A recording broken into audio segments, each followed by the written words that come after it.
Daily 5 to 6 hours படிக்கிறீங்க, ஆனால் எந்த இம்ப்ரூவ்மெண்ட்டும் கிடையாது. ரிவிஷன் பண்ணுறீங்க, பட் நெக்ஸ்ட் வீக்கே எல்லாம் மறந்துடுது.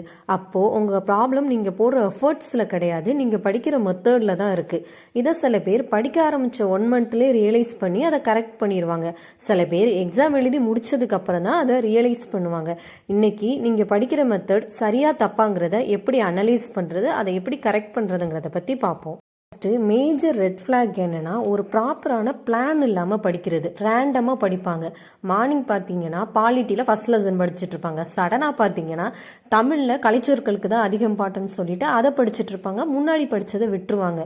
இப்போ என்ன படிக்கிறோங்கிற அண்டர்ஸ்டாண்டிங்கும் இருக்காது, நாளைக்கு என்ன படிக்க போகிறோங்கிற பிளானும் இல்லாமல் படிக்கிறது.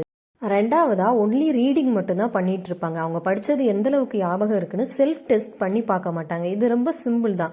ஒரு லெசனுக்கான புக் பேக் கொஸ்டினை போட்டு பார்த்தாவே நமக்கு எந்த அளவுக்கு படித்தது ஞாபகம் இருக்குன்னு நமக்கு ரியலைஸ் ஆயிரும். மூணாவதாக நோட்ஸ் மேக் பண்ணாமல் படிச்சுட்டு இருப்பாங்க. இதனால என்ன ஆகும்னா, நம்ம ரிவிஷன் பண்ணும்போது அகைன் ஃபர்ஸ்ட்லேருந்து ஃபுல் புக்கையும் ரீட் பண்ணுற மாதிரி இருக்கும். இதனால நம்மளோட டைம் ரொம்ப வேஸ்ட். நாலாவது, ரிவிஷன் பண்ணாமல் படிச்சுட்டு மட்டும் இருக்குது. இந்த தப்பை நானும் பண்ணியிருக்கேன்.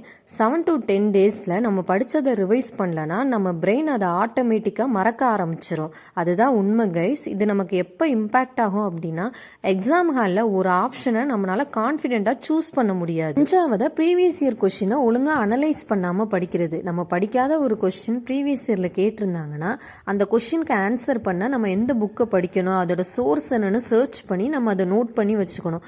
ஸோ அதை விட்டுட்டு அந்த கொஸ்டினை சும்மா மனப்பாடம் பண்ணிட்டு போகக்கூடாது. படிக்கிறது இம்பார்ட்டன்ட் கிடையாது, அதை நம்ம சரியான மெத்தடில் படிக்கிறோமாங்கிறதா இம்பார்ட்டன்ட். நான் சொன்ன அந்த 5 மிஸ்டேக்கில் நீங்கள் எந்த மிஸ்டேக் பண்ணுறீங்க அப்படிங்கிறத கமெண்ட்டில் சொல்லுங்கள். மறக்காமல் நம்ம சேனலை சப்ஸ்கிரைப் பண்ணிக்கோங்க.